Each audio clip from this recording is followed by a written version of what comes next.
Bienvenidos a Cuarto de Hora, 15 minutos semanales sobre actualidad latinoamericana e internacional.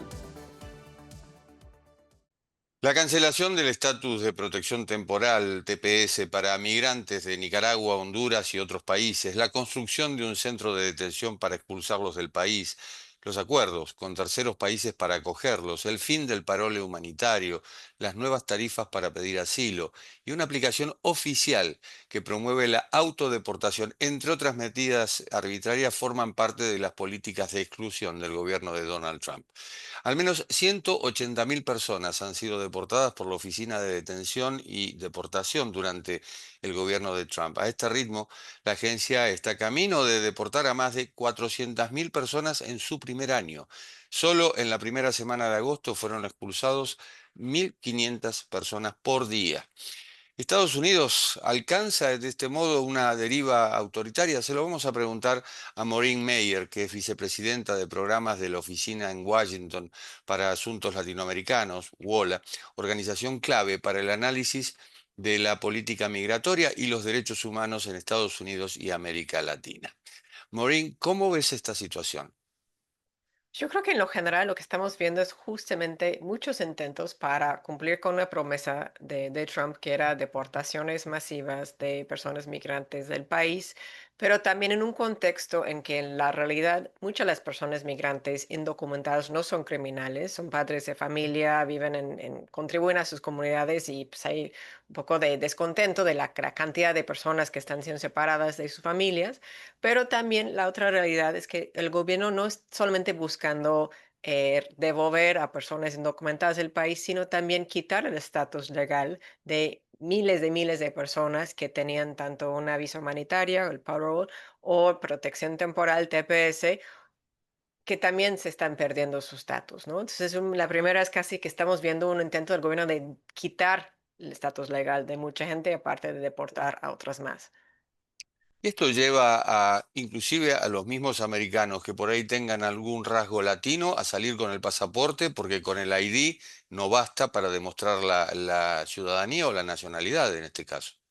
Lo que estamos viendo es que incluso gente que no está saliendo de sus casas, aquí incluso en Washington, que hay mucha presencia militar, etcétera, pues sabemos que hay gente que se sienten incómodas saliendo. Lo vimos en Los Ángeles también. De hecho, hay un litigio que se ganó en primera instancia, está en apelación, de prohibir que están usando pues, un perfil racial, realmente una población latina, dicen, quitando el permiso de parar a cualquier persona que parece latina porque trabaja en construcción o porque está esperando un camión, parece pues no se puede usar eso solamente como criterio. Entonces realmente sí está creando un clima de miedo y también justificando un perfil racial que esperamos sea frenado en las cortes acá.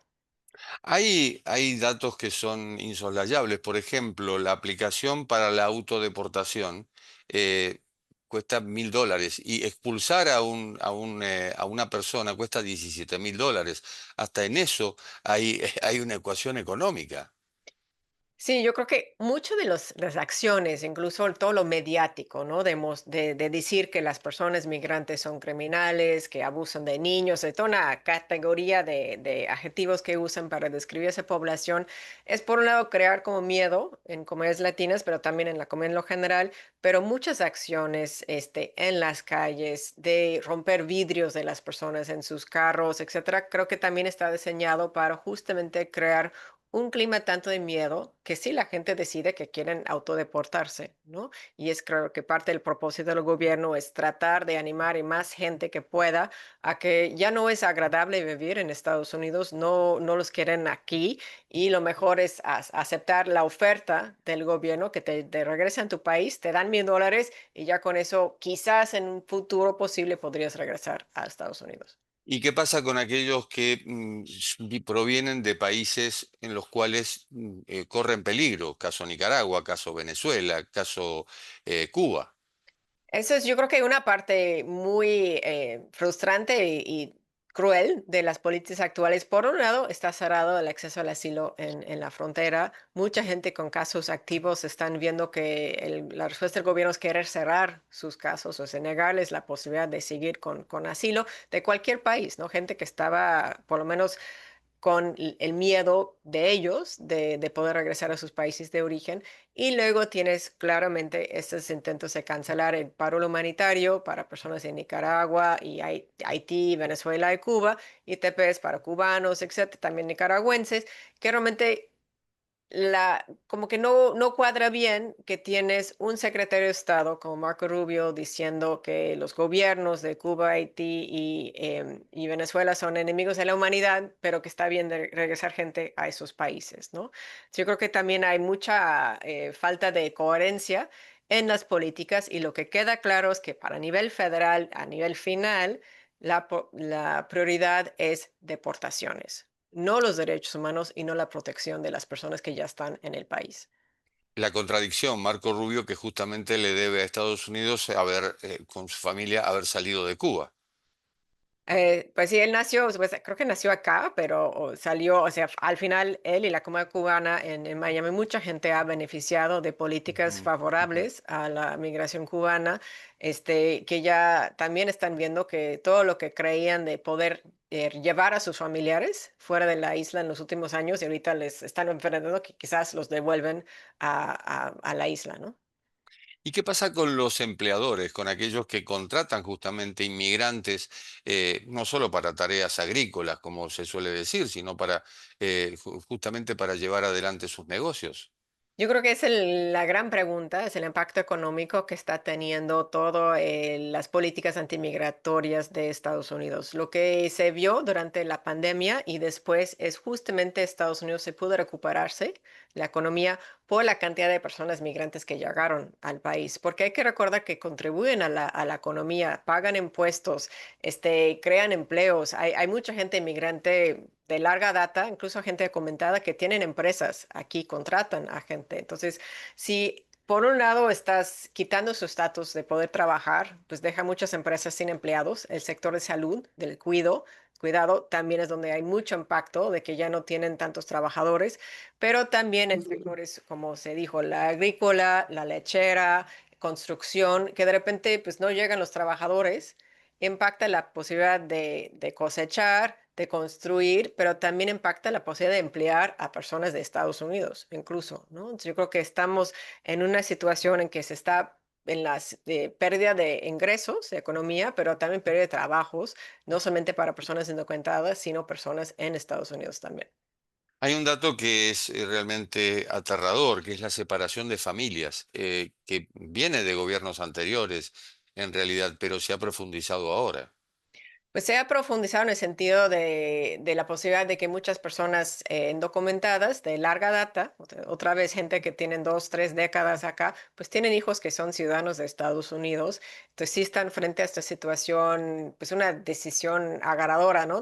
Pues me quedo, me llevo mis hijos conmigo o se quedan con un familiar en Estados Unidos. Entonces, cada vez más estamos viendo esos casos, pero también muchos casos que mis colegas documentaron en su viaje, hicieron viaje a Honduras, Guatemala y México últimamente, que ni siquiera les están dando la opción, ¿no? O sea, le están deportando de una forma tan rápida que la gente no tiene la posibilidad de decidir con quién quedan mis hijos, los traigo conmigo o no. O sea, todo es a propósito casi de hacer el proceso muy cruel y quitarle a los papás también esos derechos básicos de tener tiempo de decidir qué hacer con sus hijos en esas situaciones.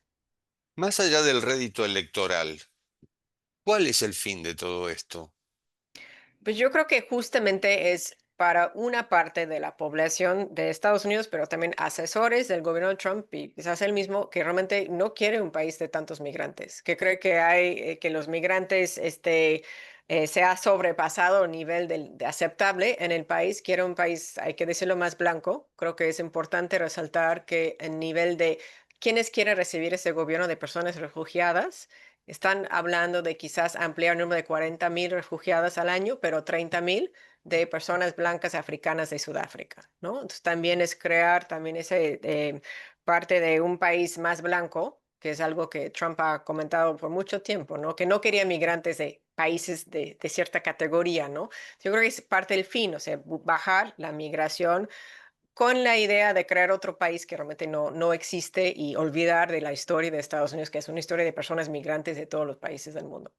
Y que hablen varios idiomas y Trump solamente acepta el inglés, el English Ujú. only, que también se debatió durante mucho tiempo. ¿Qué hace la oposición demócrata frente a esto? Pues yo creo que hay diferentes acciones. Por una parte, hay que pensar en la gran cantidad de organizaciones que están apoyando el litigio y asesoría legal para personas migrantes indocumentadas en el país. Están miembros del Congreso también tratando de documentar y visibilizar lo que está pasando. Un senador de Georgia, Ossoff, acaba de publicar un informe sobre condiciones en centros de detención ICE en su estado y los abusos que hay.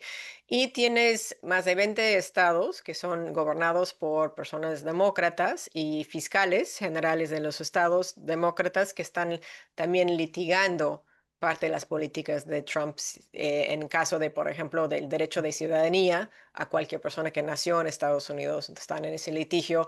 El tema de litigar el derecho de los estados o los gobiernos locales de determinar su propia coordinación con actores federales en materia migratoria, lo que son lugares santuarios todavía. Entonces, hay como mucha entre la lucha legal que hay, litigio, pero también mucha organización de cómo apoyar a esas poblaciones, incluyendo en distritos escolares. Tienes maestros acompañando niños de sus casas a la escuela para proteger a los papás que no tengan que salir de sus casas, ¿no? Yo creo que hay mucha movilización, pero obviamente frente a un gobierno determinado de deportar a mucha gente y ya ahora con un presupuesto 1000 veces más grande de lo que tienen antes para hacerlo.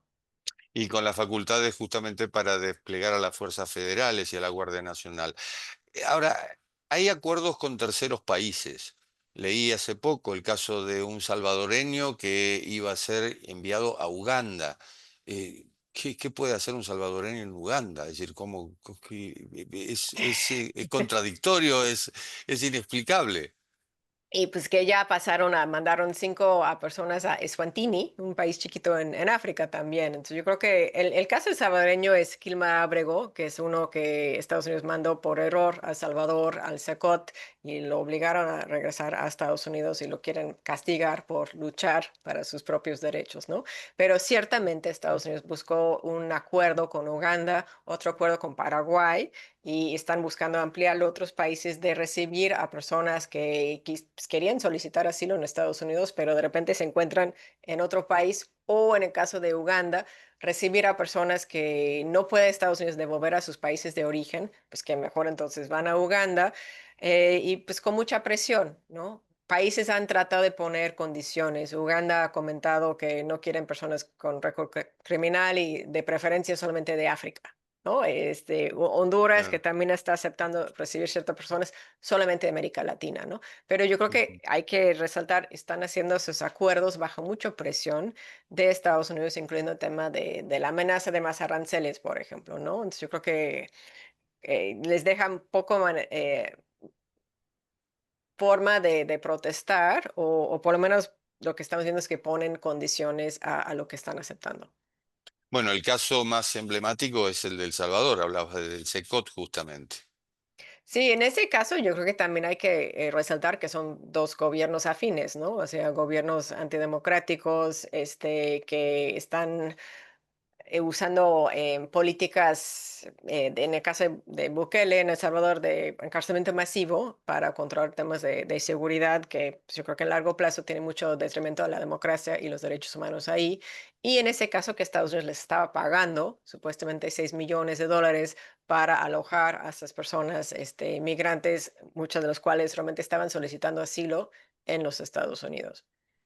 Ahora, esto también, estamos hablando de migrantes, pero también, digamos que espanta al turismo.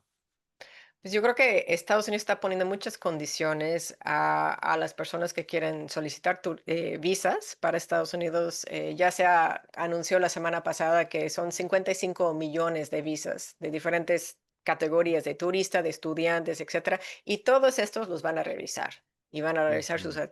antecedentes penales, van a revisar sus cuentas de medios sociales. Si uno quiere solicitar una visa, tienen que abrir sus cuentas de redes sociales para que revisen qué comentarios han hecho. Entonces yo creo que sí está hecho para crear pues no es para crear una actitud de bienvenidos al país, sino solamente Ah, bienvenidos a quienes queremos asegurar que que les caemos bien, ¿no? Yo creo que sí creo un miedo incluso de viajar a Estados Unidos o querer evitar esa revisión. Y también hay varios casos de personas con visas válidas que han sido detenidos en los aeropuertos y regresados a sus países de origen bajo condiciones no muy claras, ¿no? Y también incluso alojados en centros de detención unos días o unas semanas, ¿no? Creo que sí cuesta pensar en qué implicaciones tiene a largo plazo, pero ya estamos viendo a nivel de cifras sí una baja de número de personas visitantes al país.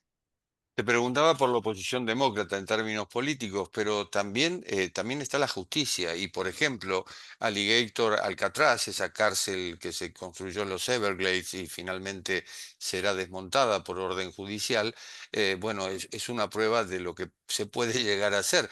Pero la pregunta es, ¿y la justicia cómo actúa?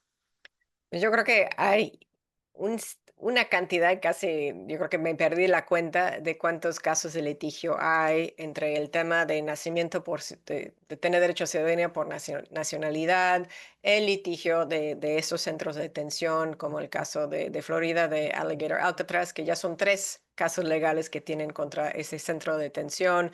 Está la litigación de acceso a asilo en la frontera que sigue en las cortes.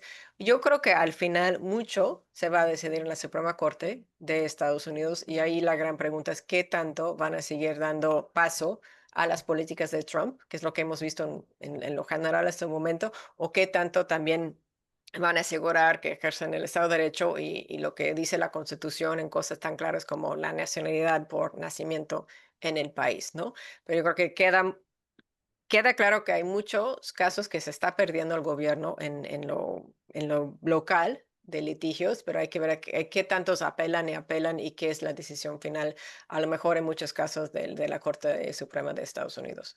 Pero la Corte Suprema es afín a las ideas de Trump, por mayoría, digo yo. Eso es lo que hay que, es la gran pregunta, ¿no? En cómo van a resolver ciertos casos. En el pasado, incluyendo en su primer término, no resolvieron todo a su favor.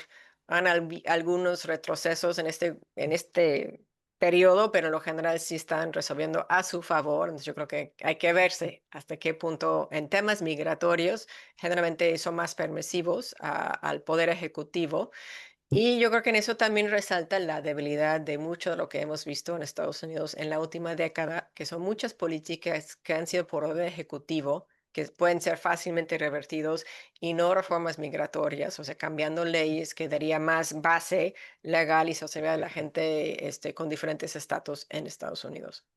Y en el caso de organizaciones de derechos humanos como WOLA, ¿sienten que pueden trabajar con libertad o tienen alguna limitación?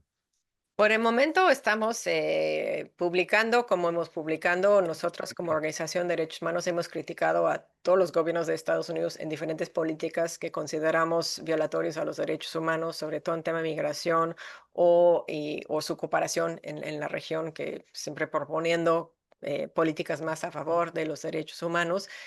Ciertamente cada organización en Estados Unidos creo que toma más cuidado ahora a sus sistemas de cómo compartir información, asegurar la seguridad de su personal, etcétera, pero por el momento seguimos pudiendo trabajar como habíamos trabajado, pero sí tomando más precauciones y estando más preparados, como todos en Estados Unidos, a enfrentar un gobierno que ha quedado claro que ve a muchas organizaciones de la sociedad civil como adversarios. Bueno, el caso de USAID, es decir, de terminar de enviar fondos justamente para este tipo de organizaciones es una prueba latente de cómo ve el gobierno, cómo las ve el gobierno. Sí, yo creo que hicimos un informe hace unos meses sobre cierre de espacio cívico en las Américas que incluyó una parte sobre la situación en Estados Unidos, porque han habido diferentes propuestas de ley de clasificar a más organizaciones como organizaciones que cooperan con el terrorismo. Tenemos una ley de agentes extranjeros que predata la Segunda Guerra Mundial, pero también se ha visto aplicarse de forma más politizada en los últimos años. Entonces, pues yo creo que solamente desde la sociedad civil en Estados Unidos estamos también en riesgos, a veces legales, así como varios países en América Latina que estamos viendo cada vez más leyes anti-ONGs o leyes de agentes extranjeros que están limitando el actuar de la sociedad civil. Maureen, ha sido muy amable. Muchísimas gracias. Con mucho gusto. Y esto ha sido Cuarto de Hora, el programa de Cadal TV que se retransmite por el canal E de Buenos Aires. Nos reencontramos en la próxima. Chao. Gracias por escuchar Cuarto de Hora, 15 minutos semanales de actualidad latinoamericana e internacional.